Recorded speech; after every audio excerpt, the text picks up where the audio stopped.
Hebu tutafakari hili swala la Mange Kimambi, huyu anaishi Marekani, huyu msichana. Watawala wanalalamika kwamba Mange Kimambi amewashawishi Watanzania wakaingia kwenye maandamano. Swali ni kwamba serikali kwa nini imeshindwa kuwashawishi Watanzania wasiingie kwenye maandamano? Nataka wanasiasa mjifunze jambo.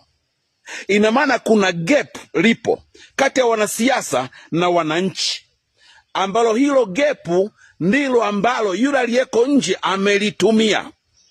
Yaani lazima wanasiasa mjue kwamba mko mbali mno na wananchi, ndio maana wakatafuta mtu wa kumsikiliza.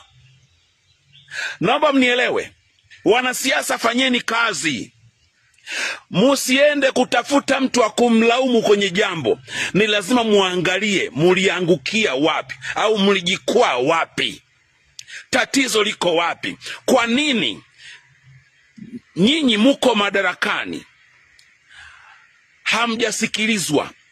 Ni dhambi gani mnawatendea Watanzania?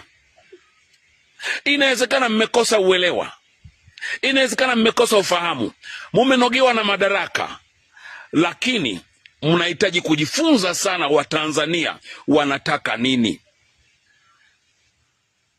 Nachoka. Baba yenu Clemence Mwandambo. Nimemaliza.